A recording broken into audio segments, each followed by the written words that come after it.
सभी साथियों को नमस्कार और लिंक को शेयर कर दीजिए जिससे फटाफट लोग जुड़ जाएं। शुरू करेंगे फिर। और जो आज मैं लाइव बना रहा हूं, कल की सुनवाई और कल होने वाली सुनवाई के लिए क्या हमारे लिए महत्वपूर्ण है, हमें क्या करना है, उन सबको लेकर बना रहा हूं। बहुत महत्वपूर्ण लाइव है, इसको शेयर करें सभी लोग और अधिक से अधिक लोग जुड़ जाएं। फिर हम शुरू करते हैं बातों को। अपने अपने सवालों को भी सभी लोग लिखते रहें, मैं जिससे जवाब दे पाऊँ सभी के। आवाज़ आ रही है तो एक बार बता दीजिए।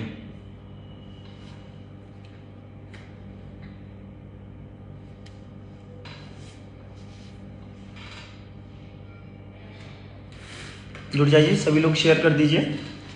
पुरुषोत्तम जी नमस्कार भैया। सभी साथियों को नमस्कार और एक बार बता दीजिए अगर आवाज़ आ रही है तो। बिल्कुल ठीक है पुरुषोत्तम जी, शेयर करते रहेंगे। शुरू करते हैं फिर।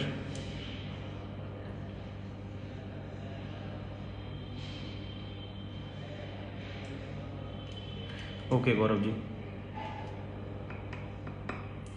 देखिए मैं शुरू करता हूँ, ठीक है। लोग जुड़ते रहेंगे, टाइम थोड़ा अपना ज़्यादा नहीं होता।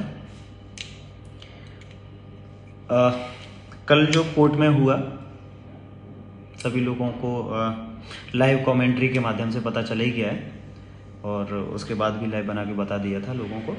उसके बाद मैं देख रहा हूँ एक पर्टिकुलर गैंग के लोग फिर से सक्रिय हो गए हैं। जब भी केस फिनिश होने की बात होती है, केस में कुछ अच्छा होने की बात होती है, पता नहीं उन लोगों को क्यों बुरा लगता है।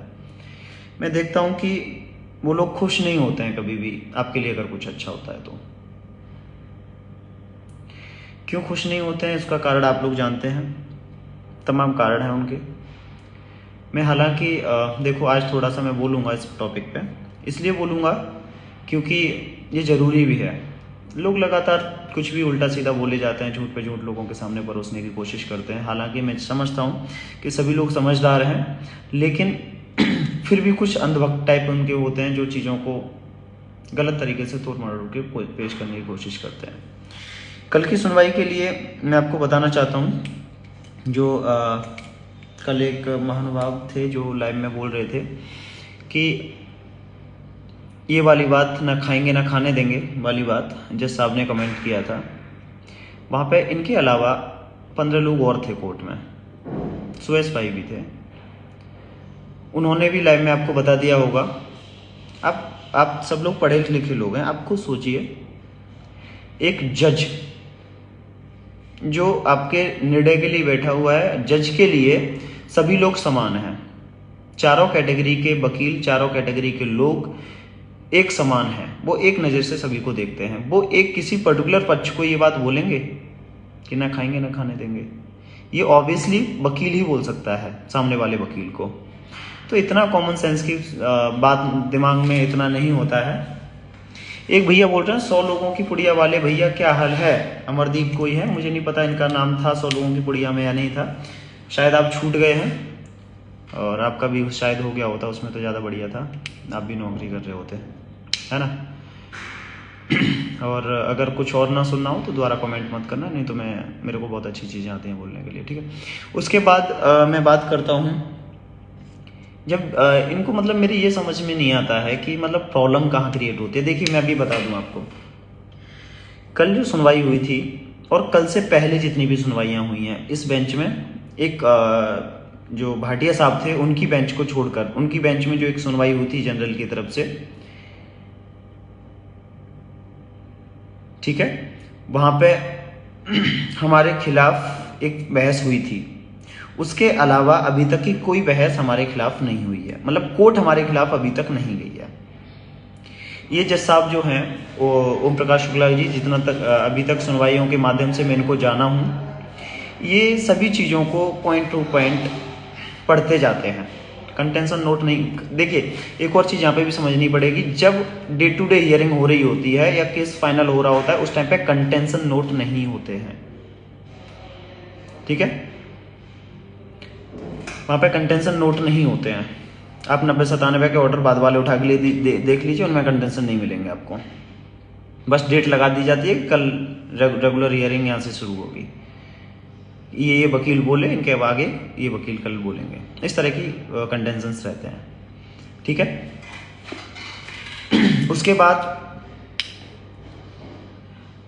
जब सुदीप सेठ साहब की बहस पूरी, सुदीप सेठ साहब ने नो डाउट बहुत अच्छी बहस की थी, काबिल तारीफ एडवोकेट हैं वो, उन्होंने कल बहुत अच्छी बहस की थी। उन्होंने अपने जो भी लाए थे, जो भी उन्होंने कोर्ट के सामने रखा, फैक्ट पे बात की थी उन्होंने, जो भी उन्होंने अपने फैक्ट में लिखा था वो उन्होंने बोला। वो फैक्ट गलत हैं या सही हैं वो हमारे वकील आगे प्रूफ करते हैं। उनकी बहस अच्छी थी, कोर्ट पूरे तरीके से उनको सुन रही थी। उसके बाद जब बहस चालू हुई जनरल के वकील की, तो जनरल के जो वकील थे, क्योंकि उनको टोक दिया गया था संदीप दीक्षित और भसीन सर के द्वारा, इसलिए वो कुछ खास बोल नहीं पाए कल कोर्ट में, और जज साहब उनको बिल्कुल भी ध्यान नहीं दे रहे थे, क्योंकि वो अपनी बात को प्रूफ नहीं कर पा रहे थे। वो बोले जा रहे थे, और वो दरअसल हम लोग भी कोर्ट में बैठे हुए थे, हम लोग भी इंटरेस्टेड नहीं रह गए थे उनकी बातों को सुनने के लिए, क्योंकि उनकी बातें समझ से बाहर हो रही थी। वो सिर्फ पढ़े जा रहे थे, ये लिखा है माय लॉर्ड, ये लिखा है। तब जज साहब ने खुद बोला, 15-20 मिनट वो बोल लिए, उसके बाद जज साहब ने खुद कमेंट किया कि आप बोलना क्या चाहते हो, ये सब पढ़ाए जा रहे हो, ये किताब की तरह पढ़ाए जा रहे हो, इन सबसे साबित क्या होता है वो आप बताइए। तो कल की बहस कुछ इस तरीके से रही थी। उसके बाद संदीप दीक्षित की और भसीन सर की जो ट्यूनिंग कल कोर्ट में देखने को मिली, उससे बेस्ट ट्यूनिंग मुझे लगता नहीं है किसी कोई कोर्ट में देखने को मिल रही है। मुद्दा हमारा जो है वो फाइनल की तरफ मूव हो चुका है, वो फाइनल की तरफ मूव हो गया है। अब यहाँ पे किसी भी नए वकील की एंट्री कराना मुझे नहीं लगता किसी भी तरीके से जायज़ है। यहाँ पे कोई भी नया वकील नहीं आना चाहिए, चाहे वो डॉक्टर एलपी मिश्रा हो, चाहे कोई भी वकील हो, किसी की कोई ज़रूरत नहीं रह गई है। इस चीज़ को गांठ बांध के रख लो। अभी तक जिन वकीलों को नहीं लाया गया या लाया गया, उनको छोड़कर अब नए वकीलों की कोई ज़रूरत नहीं है, क्योंकि केस ख़त्म की ओर है। और संदीप दीक्षित सर ने जज साहब के दिमाग में ये बहुत अच्छे तरीके से, बारीकी तरीके से घुसेड़ दिया है कि 6800 इज़ द पार्ट ऑफ 69,000 शिक्षक भर्ती, एंड जो 6800 बाद में आई है, they are not in the excess of 69,000, they are in the 69,000। तो अगर जो भी एक्शन लेना है, जो इनकी जगह पे काम कर रहे हैं उन पे होना चाहिए, इन पे कोई नहीं होना चाहिए। और 6800 के खिलाफ अभी तक कोई भी सार्थक बहस नहीं कर पाया है। जैसे कि मैं आपको बताऊं, सुदीप सेठ साहब कल बहस कर रहे थे, बहस उन्होंने काफ़ी देर तक बोला, एंड में आकर उनको भी यही बोलना पड़ा कि इन 6800 को अंदर कीजिए और उन 6800 को बाहर कीजिए, हमें कोई दिक्कत नहीं है। उनको भी एंड में यही बोलना पड़ा, अदरवाइज इस लिस्ट को ही क्वेश्चन कीजिए। इनके अलावा कोई ऑप्शन नहीं था उनके पास बोलने के लिए।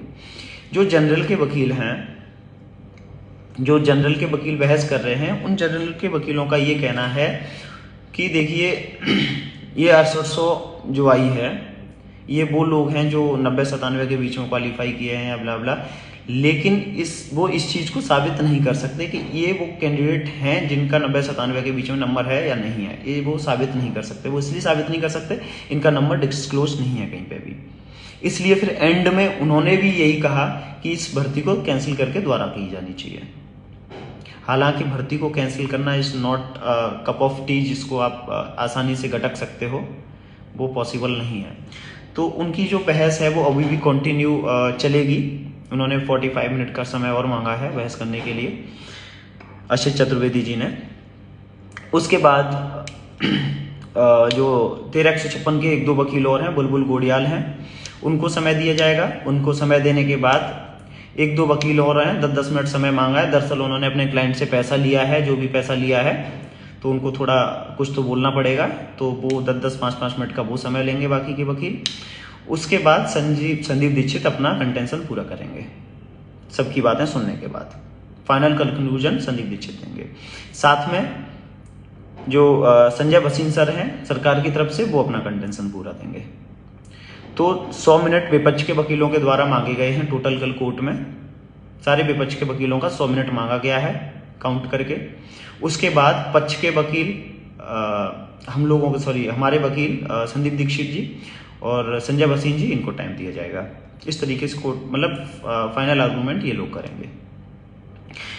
फाइनल आर्गूमेंट की तरफ चलते हुए अब नए वकील की कोई ज़रूरत रह नहीं है, केस ख़त्म हो चुका है। ओवरऑल ये है कि केस एंड की तरफ चल रहा है। नए वकील की किसी तरह की कोई ज़रूरत नहीं है। आपने पैसा उनको दिया, नहीं दिया, आपने खा गए, वॉटएवर, आप अपने पास बेटर रखिए उसको, लेकिन अब यहाँ पे ज़रूरत नहीं है ना किसी नए वकील की। केस बहुत अच्छे तरीके से, बहुत अच्छे रिदम में चल रहा है, किसी तरह की कोई दिक्कत अभी तक नहीं है।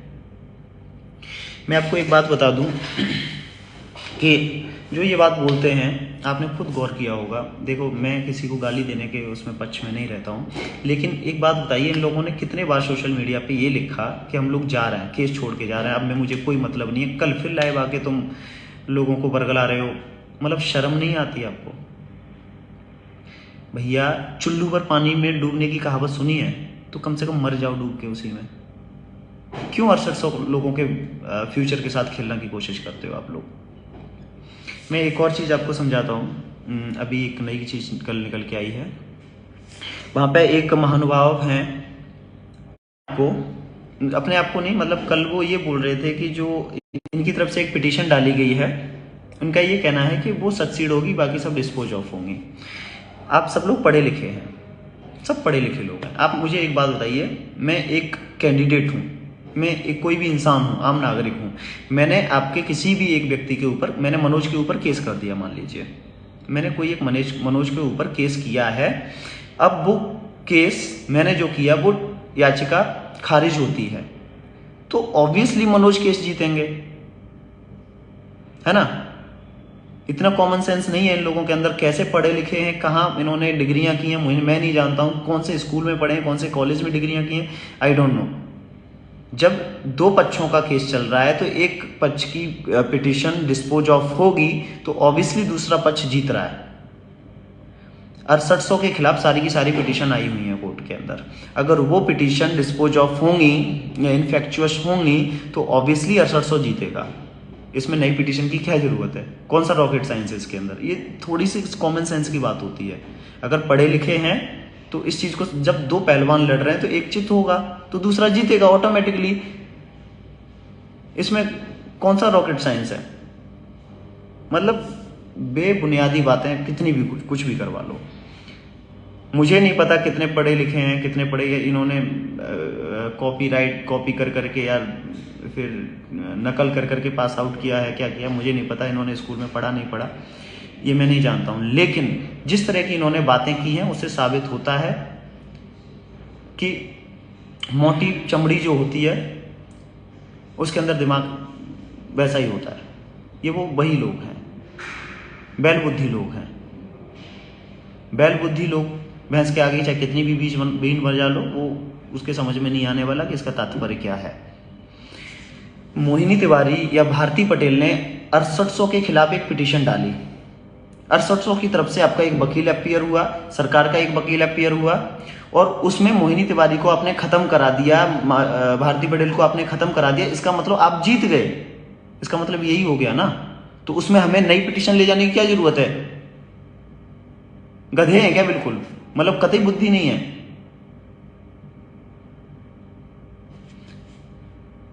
नई पिटीशन का मैं पर्पज बताता हूं। देखिए, नई पिटीशन की जरूरत उस टाइम पे थी जब हम लोग इंटरिम रिलीफ की बात कर रहे थे भाटिया साहब की बेंच में।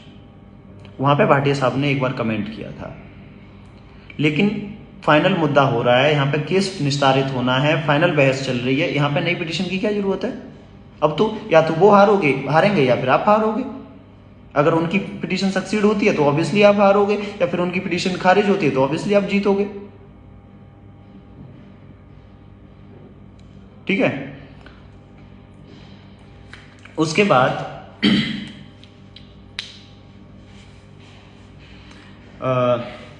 जो कल हमारा केस लगा हुआ है 2:15 बजे के लिए कोर्ट में, उसमें कॉज लिस्ट में छपकर 4 बजे आ गया था। उस चीज़ के लिए उन्होंने ट्राई नहीं किया, कुछ भी नहीं करेंगे।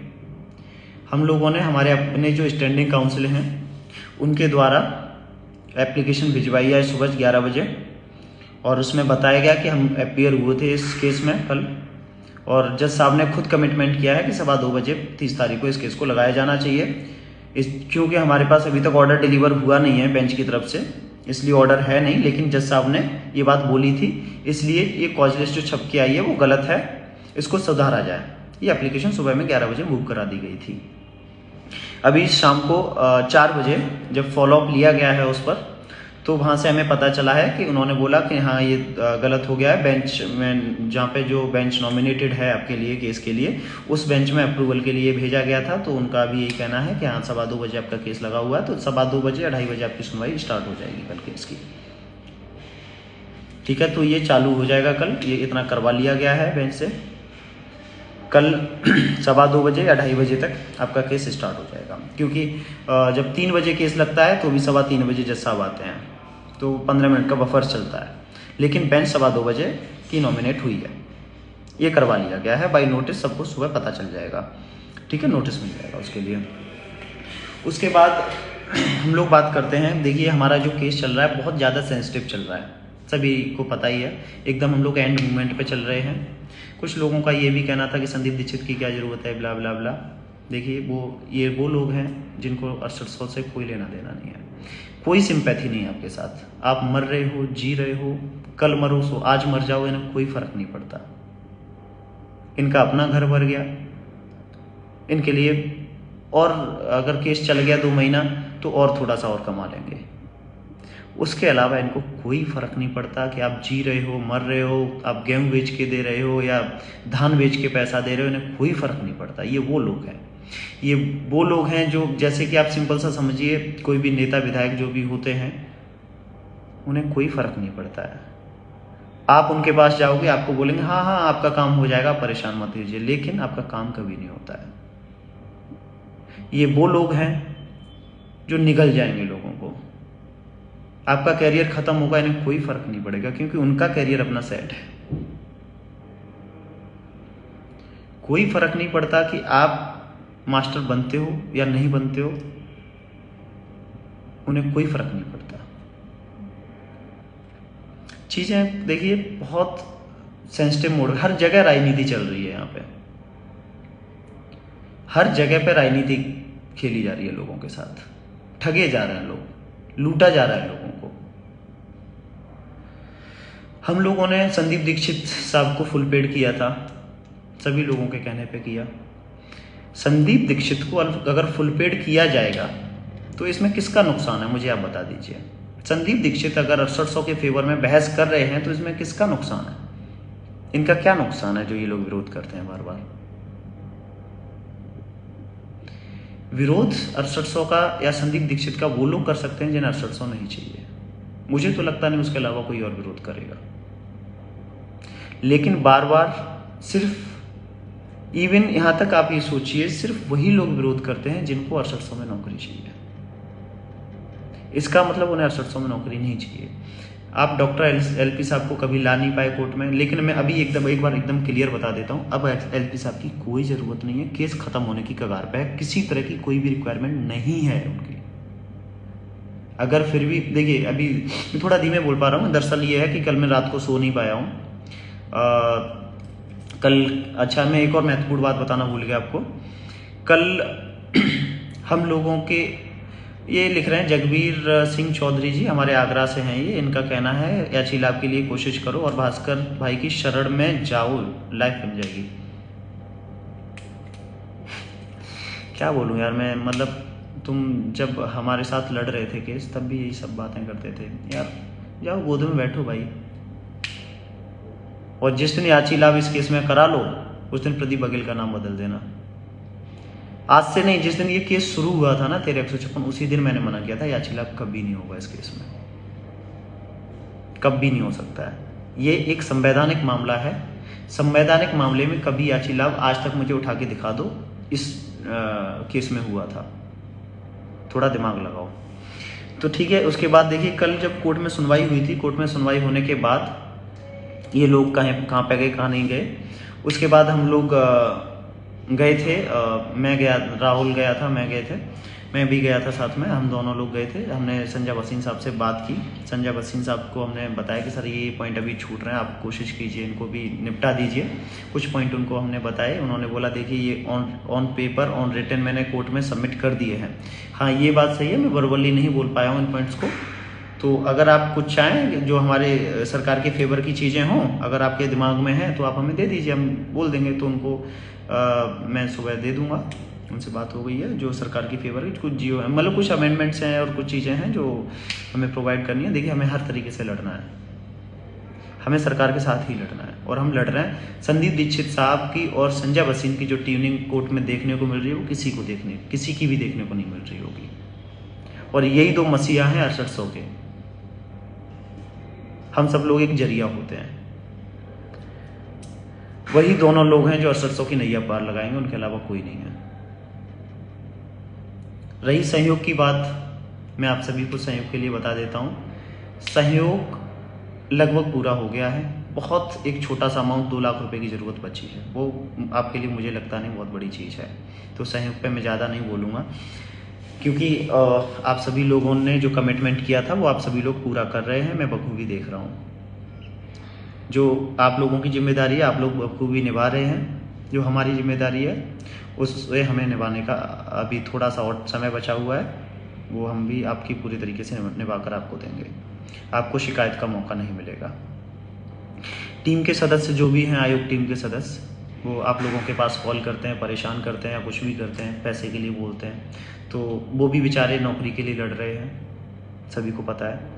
और उनकी थोड़ा कॉल अगर उनके आपके पास आती है तो थोड़ा सही से बात किया करें उनसे, क्योंकि वो भी सिर्फ आपकी उनकी नौकरी के लिए नहीं लड़ रहे हैं, वो आप सभी की नौकरी के लिए भी ये काम कर रहे हैं, क्योंकि इसमें सभी की नौकरी फंसी हुई है, आपकी भी, हमारी भी, उनकी भी। तो अगर वो आपको कॉल कर रहे हैं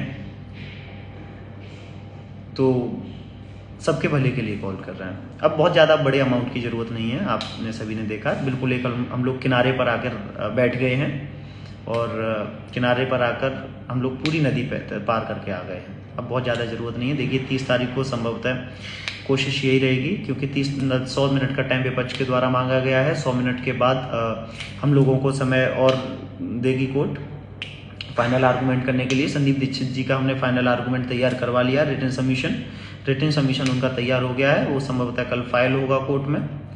रिटन सबमिशन इतना जोरदार होगा, जिस जोरदार तरीके से उन्होंने बहस की है, उसी जोरदार तरीके का उनका रिटन सबमिशन होगा, तो वो भी किया जाएगा। तो देखिए, 100 मिनट का समय मांगा गया है विपक्ष के द्वारा। उसके बाद अगर मान लो 30-40 मिनट अपने पक्ष का माना जाए, तो अभी जो केस है वो 2-2.5 घंटे का बचा हुआ है। तो संभवतः हो सकता है कि 2.5 घंटा उस दिन अगर टाइम दे दिया जज साहब ने कल को, तो कल ही ख़त्म हो जाए, या फिर उसके बाद 1 डेट और लगे। इतना सा केस बचा हुआ है, उसके ऊपर केस नहीं बचा हुआ। उम्मीद है और आप सभी लोगों का विश्वास है, जैसे कि मैं आपको पहले भी बताता आया हूं, कि आप अपने ऊपर विश्वास करें, उसके बाद टीम पे विश्वास करें। टीम आपको किसी तरह की कोई भी कभी भी कुछ भी लगे कि ये टीम गलत कर रही है, बेहिचक आप टीम के किसी भी सदस्य को कॉल करें, कभी भी आपको उसका समाधान मिलेगा। मैं आपको आश्वस्त करता हूं कि टीम किसी भी तरीके का कोई गलत कदम नहीं उठा सकती, क्योंकि यहाँ पे सभी के करियर का सवाल है, टीम के सदस्यों के भी करियर का सवाल है। और यही कारण है कि हम लोग चाहते हैं कि अब बहुत ज़्यादा टाइम ना लगे। और देखिए, चीज़ें आपने देखी होंगी, चीज़ों को गड़बड़ करने की कोशिश करते हैं लोग, किए भी वो सफल भी हुए गड़बड़ करने में, लेकिन जब से फिर से आपने आयोग टीम को मौका दिया, आपको के साथ जो कमिटमेंट किया गया, वो कमिटमेंट अगर एक भी कंप्लीट ना हुआ हो तो आप बताइए, क्योंकि कमिटमेंट उतना ही करते हैं हम लोग जितना हम लोग हमारे की औकात है करने की, सच्चाई है। औकात से बढ़कर कोई कमिटमेंट नहीं करते हम लोग। अगर हमने आपको बोला कि कल सुनवाई इतने बजे करा लेंगे हम, तभी कमिटमेंट किया। उस दिन हमने आपको बोला कि 4 बजे सुनवाई नहीं होगी, 3 बजे सुनवाई करवा लेंगे, हालांकि वो लोग कितने भी खुश हो रहे थे। हमने आपको बोला 3 बजे सुनवाई करवा लेंगे तो करवा लेंगे। हमने आपको बोला कि अब इस डेट ऐसे ऐसे सुनवाई होगी तो वो होगी। उतना ही कमिटमेंट करेंगे जितना हम निभा सकें। हमने आपको एक फाइनल वर्ड ये बोल दिया कि 6800 को नौकरी यहीं से मिलेगी तो मिलेगी। इसको भी आप गांठ बांध के रख लीजिए। अपना कमिटमेंट इतना है, और मुझे लगता नहीं है इस कमिटमेंट के ऊपर किसी को चाहिए भी कमिटमेंट। तो सभी साथियों के साथ ये सब मैं और कमेंट भी देख लेता हूँ आप सभी लोगों के। आप चेहरे से हमेशा रखे मेरे भाई नर्वस नहीं। देखिए साहब, एक्चुअली क्या है ना, आज नाइट में सो नहीं पाया मैं। कल हम लोगों को 10 बज गया था रात को फ्री होते होते। दरअसल उसके बाद फिर कल प्रिपरेशन कल के केस की और तमाम चीज़ें करनी पड़ रही थी कुछ, क्योंकि रिटन सबमिशन भी अब हम लोगों को देना है अपना संदीप दीक्षित साहब का। तो उसके लिए हम लोग पॉइंट्स जो भी तैयार कर रहे थे, मोहिनी तिवारी पर कुछ चीज़ें देनी है, कुछ चीज़ें हमें उस पर देनी है, क्या नाम है उसका, भारती पटेल पर। तो उन सब चीज़ों को कंप्लीट करते करते रात को बहुत टाइम हो गया था।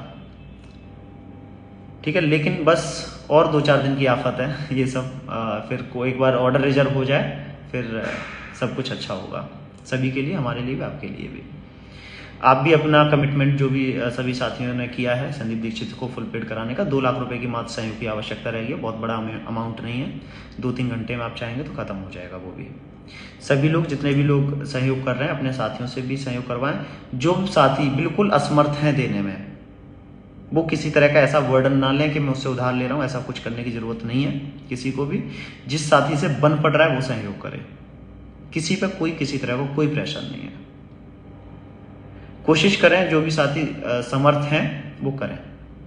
ऐसा कोई भी साथी हमारे ऊपर बोझ न डाले जो मतलब बहुत दिल से दुखाकर पैसा दे। हालांकि ये पैसा आप सभी के करियर के लिए ही लग रहा है, किसी के पास नहीं जाने वाला। लेकिन जो भी आप खुश होकर पैसा देंगे तो शायद खुशी बहुत जल्दी आपके पास आएगी, है ना। तो यही सब बातें हैं। बाकी मैं एक बार लिख रहे हैं ये कोई दीपक भाई, भास्कर तो बोल रहा 6800 क्वेस। देखिए भास्कर एंड टीम जो हैं वो भी बोलेंगे 6800 क्वेस। मोहिनी तिवारी एंड टीम जो होगी वो भी बोलेगी 6800 क्वेस। भारती पटेल एंड टीम जो होगी वो भी बोलेगी 6800 क्वेस। आप अपने ऊपर भरोसा रखें, टीम पर भरोसा रखें, अपनी मेहनत पर भरोसा रखें। बाकी क्वेस करने वाले तो बहुत लोग हैं, सबसे टकरा लेंगे, क्यों परेशान हो रहे हो। ऐसा कुछ किसी में अभी तक ऐसा तो मेरे हिसाब से तो अभी कोई ऐसा इस केस में नहीं आ पाया जो क्वेस करे आगे 6800 को। ठीक है, बाकी सभी साथियों को नमस्कार। मैं कमेंट ले रहा हूँ। हम लोग जीत रहे हैं, आपका काम अमूल्य। बिल्कुल, देखिए साहबजादा अली, देखिए भैया सभी लोगों का ये योगदान है, सभी लोगों के दम पे ही हम लोग केस जीत सकते हैं। मैं सब से कहता आया हूँ, सब लोग अपने ऊपर भरोसा रखें। अपने ऊपर भरोसा है, अपना उम्मीद कायम है तो हम लोग जरूर जीतेंगे, उसको कोई नहीं रोक सकता है। किसी की हिम्मत नहीं है जो भिड़ जाए आपकी, अगर आप पॉजिटिव हैं तो। नेगेटिव लोग होते हैं वो नेगेटिव रहते हैं, बाकी आप पॉजिटिव रहिए। ठीक है। उसके बाद आशीष यादव जी लिख रहे हो ना 69,000 का डबल बेंच में मैटर तो नहीं। देखिए जाएगा या नहीं जाएगा, अगर मान लीजिए जो भी पक्ष हारेगा यहाँ पर वो ऑब्वियसली डबल बेंच आएगा। डबल बेंच का हम डबल बेंच में देखेंगे। हमारा काम है यहाँ पर नियुक्ति लेना, पहले सिंगल बेंच में, यहाँ से नियुक्ति लेकर डबल बेंच में कहाँ जाना है जाता रहे। ठीक है। बाकी मुकेश यादव जी लिख रहे हैं भाई आप है तो भरोसा। देखिए भैया भरोसा तो रखना पड़ेगा सभी लोगों को। अपने ऊपर भरोसा रखें, टीम के ऊपर भरोसा रखें और जीत आपके कदम चूमेगी, ये मेरा आपसे वादा है। ठीक है। इसी के साथ पुरुषोत्तम लाल जी लिख रहे हैं हम सब आपके साथ हैं। बिल्कुल भैया, सभी को साथ रहना पड़ेगा। यशवंत भाई हमारे साथ ही हैं, बोल रहे हैं कि सभी साथी आज ही सहयोग कर दें प्लीज़। बिल्कुल, देखिए सहयोग ज़्यादा नहीं बचा है, 2 लाख रुपए का सहयोग बचा है, बहुत ज़्यादा अमाउंट नहीं बचा है। सभी लोग चाहेंगे तो बहुत जल्दी ख़त्म हो जाएगा वो भी। सचिन सुधा पटेल जी लिख रहे हैं यदि ऑर्डर रिजर्व होने के बाद नियुक्ति की क्या दशा रहेगी। देखिए डिपेंड करेगा कि ऑर्डर किस तरह का आता है। ऑर्डर की जो संभावनाएं हैं वो जहाँ तक ये है कि जो कोर्ट जिस हिसाब से सुन रही है कि 6800 को प्रोसीड किया जाए और वो गवर्नमेंट के ऊपर छोड़ दिया जाए कि उनको कैसे किस तरीके से करेगी 6800 को, जहाँ तक उम्मीद है। या फिर 6800 को इसको अंदर करो, उनको बाहर करो, ये ऑर्डर हो सकता है। और वर्स्ट केस में ये भी हो सकता है कि 69,000 को ही क्वेश्चन करके लिस्ट को रिविजिट किया जाए, ये भी वर्स्ट केस में होगा। तो वो देखने वाला समय बताएगा, वो फाइनल आर्गूमेंट होने दीजिए, उसके हिसाब से डिसाइड करेंगे क्या होना है। बहुत हुआ कोट अब चलो विद्यालय के गेट। बिल्कुल, अनिल कुमार गुप्ता जी लिख रहे हैं देखिए अब बहुत हो गया कोट, हम लोग भी बहुत थक रहे हैं सब चीज़ों से। बस हम लोगों का जल्दी से भला होने वाला है, सभी लोग का इसी के लिए, इसी शुभकामना और इसी उम्मीद के साथ सभी लोग बेहतर हो कल, इसी उम्मीद के साथ सभी लोग रहेंगे और सभी लोग सकारात्मक रहेंगे, खुश रहेंगे और सब कुछ अच्छा होगा। प्रमोद मौर्य जी, आपका छोटा भाई का नमस्कार। प्रमोद मौर्य चंदे लिखा हमेशा। अरे प्रमोद मौर्य जी, आप तो हमसे बहुत पुराने 2 साल से जुड़े हुए हैं, आपको मैं बहुत अच्छे तरीके से जानता हूँ और आपने बहुत शुरू से हम लोगों पर भरोसा किया है। आप सब देख ही रहे हैं, आप बहुत कर्मठ साथी रहे हमारे। यशवंत यादव जी, चाहने वाले बात नहीं, आप लोग टीम को जितना मजबूत करोगे उतना। बिल्कुल बिल्कुल, देखिए यशवंत भाई बिल्कुल एकदम सही कह रहे हैं, जितना टीम मजबूत रहेगी हम लोग सभी मजबूत रहेंगे। बहुत ज़्यादा अब चीज़ नहीं रह गई है, बहुत वही वाली कहावत सुनी होगी, दिल्ली अब दूर नहीं, वही वाली कहानी है। ठीक है, इसी के साथ मैं अपने लाइव को जगबीर चौधरी लिख रहे हैं कि लिस्ट कैंसिल होगी और कुछ नहीं हुआ, ये वही लोग हैं ना खाएंगे ना खाने देंगे वाले। तो देखिए पानी के बलबूले होते हैं, पानी के बलबूले को जितनी देर तक आप सजो के रखोगे आप वो खड़ा रहेगा और जरा सा भी किसी ने कुछ भी रेत पत्थर कुछ मार दिया तो बलबूला तुरंत फूट जाता है, ये वो लोग होते हैं।